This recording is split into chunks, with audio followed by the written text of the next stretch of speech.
আর তোমরা কার্ড দেখে বলছে এটা নয় ওটা নয় সেটা নয় ডুপ্লিকেট এই ধরনের ভাষা তোমরা বলো না, তারপর দেখছি দাঁড়াও আমাদের লোক এখানে আছে দাঁড়াও। সব সবাই তলায় এখন এগুলো চলছে, এগুলো আপনাদের বন্ধ করতে হবে। কেন মানুষ তো হয়রানি করা? আপনারা 100 টাকা নেন, 200 টাকা না কেন 100 টাকাও আমি দিব না, আমি 100 টাকা দিয়েও রাজি নই। হ্যাঁ, রাজি নয়। সত্যি তো, হ্যাঁ ডুপ্লিকেট কার্ড নয়, আমাদের ওই কার্ডে গিয়ে শো করবো আমি। আপনি মিথ্যা কথা বলতে পারবেন না, আপনি মিথ্যা কথা, আমাদের কার্ড রীতিমতো আমাদের সঙ্গে আছে। হ্যাঁ এইসব ধান্দা বন্ধ করুন, পয়সা তোলার ধান্দা। নমস্কার, আমি শঙ্কর রয়েছে আপনাদের সঙ্গে ইন্ডিয়া নিউজ 24। আপনারা দেখতে থাকুন। দেখুন, আমি আপনাদেরকে আগেও বলেছিলাম যে বীরভূমে রামপুরহাটে তারাপীঠ, যে তারাপীঠটাকে চেনালো বামদেব, তাকে উপেক্ষা করে এখন ওখানে যারা পুরোহিত রয়েছেন কিংবা যারা পান্ডা বলেন, যারা পান্ডা রয়েছেন, তারা রীতিমতো দেখেছেন কিভাবে টাকা তুলছেন।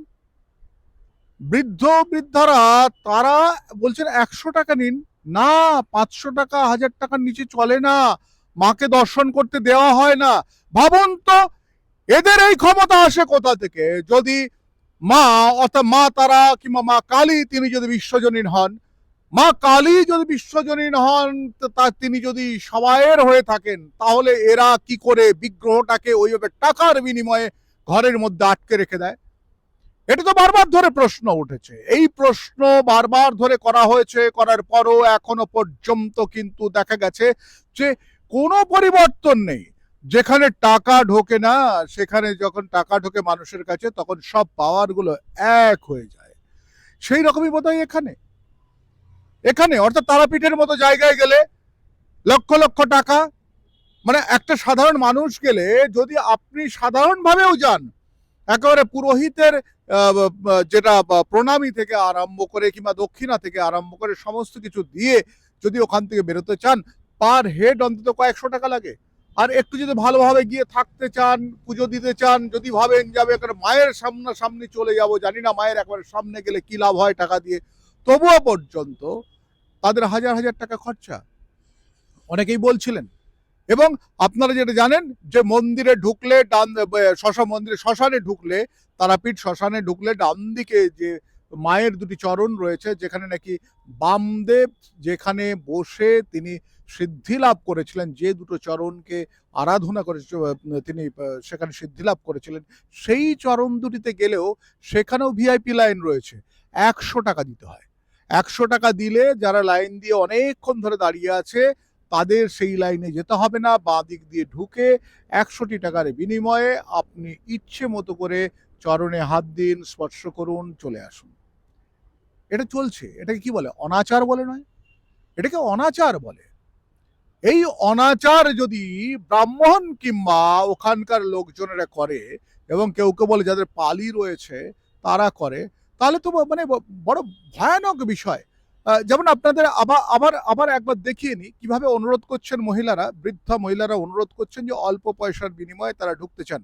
দেখুন তো কি সুন্দর একটা টাকা নিয়ে সামনে টাকা নেওয়ার জন্য বসে রয়েছেন। আর একবার দেখিয়ে নি।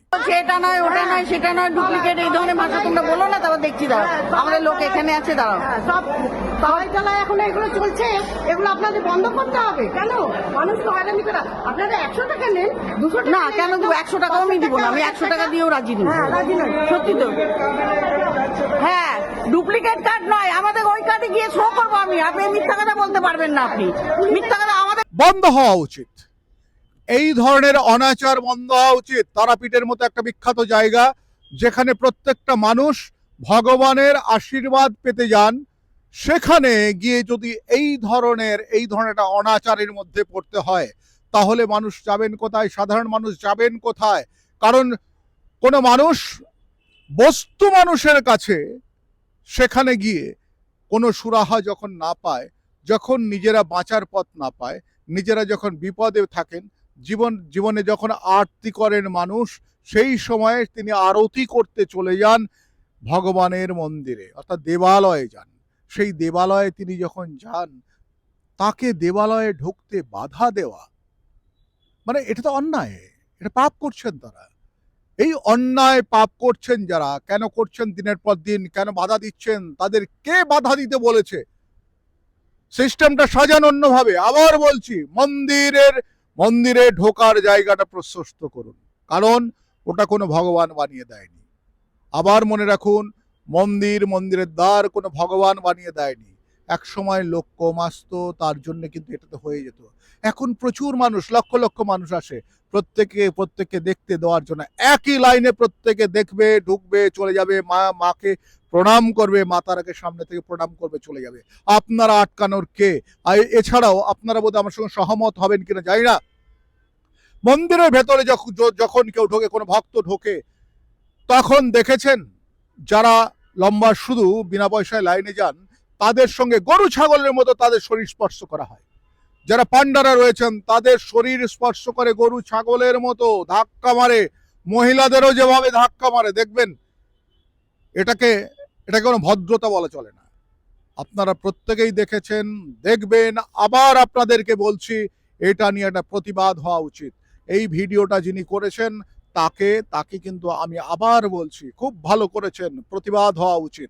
এই ধরনের মন্দিরকে ঘিরে, মন্দিরের সমস্ত কিছু ঘিরে কোটি কোটি টাকা রোজগার করবে একটা শ্রেণী, আর একটা শ্রেণী বড়লোক হবে, আর সবাই গরিব অবস্থায় থাকবেন। গরিব মানুষরা ঠিক মতো করে দেবালয়ে ঢুকতে পারবেন না। এই অধিকার তাদের কে দিয়েছে? আমি শঙ্কর রয়েছি আপনাদের সঙ্গে, ইন্ডিয়া নিউজ 24 দেখতে থাকুন। আমার সঙ্গে রয়েছে অপূর্ব মাঝি।